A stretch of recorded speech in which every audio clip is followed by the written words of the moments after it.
آج ہم gout disease کے بارے میں پڑھیں گے۔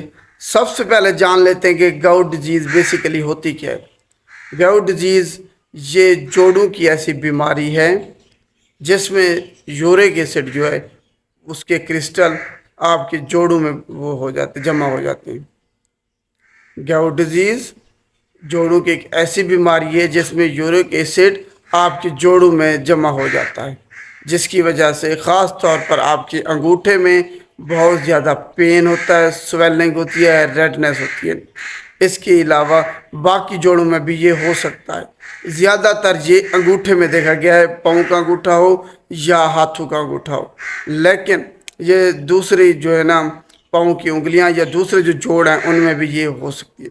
اب اس کی علامات دیکھتی ہیں کہ گاؤٹ ڈیزیز کی جو ہے نا علامات کون کون سی، اس کے بعد ہم وجوہات پہ آئیں گے۔ سب سے پہلے اس کی علامات دیکھ لیتے ہیں جناب۔ سب سے پہلے آپ کی جو انگوٹھا ہے اس میں درد ہوگا، سویلنگ ہوگی، ریڈنس ہوگی، پین ہوگا بہت زیادہ، لیکن یہ دوسرے جوڑوں میں بھی یہ ہو سکتی ہے۔ اس کے آپ حرکت نہیں کر سکیں گے، آپ اس جگہ کو اس جہاں پہ یہ درد ہے اس جگہ پہ آپ جو ہے نا حرکت اس کو نہیں دے سکیں گے، یہ سب سے اہم ہے۔ اس کے علاوہ پین اچانک سے ہی ہوتا ہے، درد جو ہے اچانک سے اٹھتا ہے، اور اس کی جو اہم نشانی ہے وہ یہ ہے کہ اچانک سے درد اٹھے گا اور پھر چلا جائے گا، پھر ختم ہو جائے گا جیسے کبھی تھا ہی نہیں۔ تو یہ اس کی علامات دوبارہ سے دیکھ لیتے ہیں کہ یورک ایسڈ کے کرسٹل آپ کی جوڑوں میں جمع ہو جاتے ہیں، جس کی وجہ سے خاص طور پر آپ کے انگوٹھے میں بہت زیادہ درد ہوتا ہے، تکلیف ہوتی ہے، لیکن یہ دوسرے پاؤں کی انگلیاں یا ہاتھ کی انگلیاں یا دوسرے جوڑوں میں بھی یہ علامات ہو سکتی ہیں۔ یہ اچانک سے درد اٹھتا ہے، اس کے بعد ختم ہو جاتا ہے جیسے کبھی تھا ہی نہیں۔ اس جگہ پہ ریڈنس ہوگی، سویلنگ ہوگی اور پین ہوگا بہت زیادہ، اور اس جگہ کو آپ حرکت نہیں دے سکیں گے۔ یہ اس کی گاؤٹ ڈیزیز کی علامات ہیں۔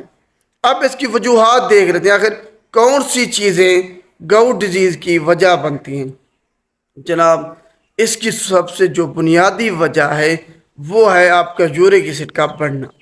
جیسے ہی آپ کا یورک ایسڈ بڑھ جاتا ہے تب جو ہے نا وہ آپ کے جوڑوں میں جمع ہونا شروع ہو جاتا ہے۔ یورک ایسڈ اب یہ کیسے بڑھتا ہے یہ دیکھنے کی سمجھنے کی بات ہے کہ یورک ایسڈ آخر کیسے بڑھ جاتا ہے ہمارا۔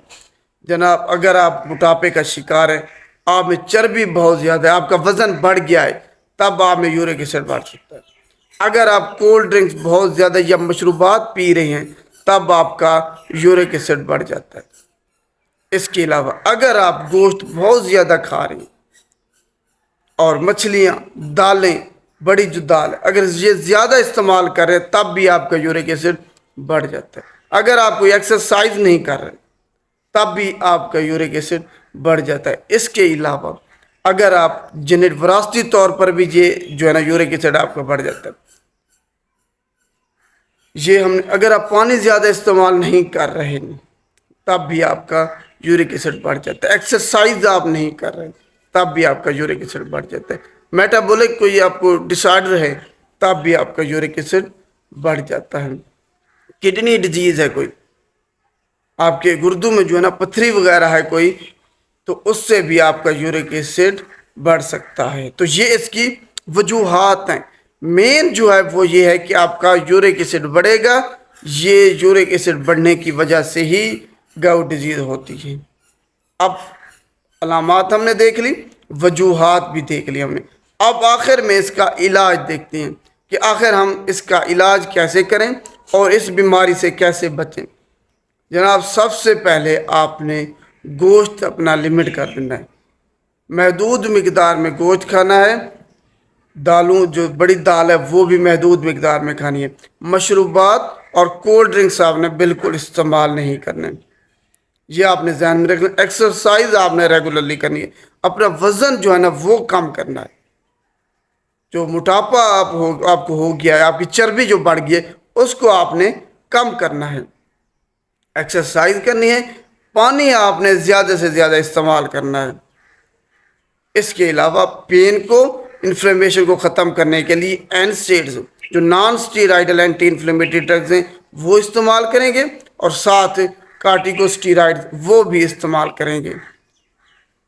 تو یہ اس کی آخر میں جو یورک ایسڈ بڑھ گیا ہے اس کو نکالنے کے لیے ہم جو ہے نا ایلوپیورونول یا فیویکسوسٹیٹ اس کا استعمال کریں گے۔ یہ میڈیسن میں سب سے اہم ہے کہ اگر آپ کا یورک ایسڈ بڑھ گیا، اگر آپ کو گاؤٹ ڈیزیز ہے، تب آپ نے پانی زیادہ سے زیادہ استعمال کرنا ہے۔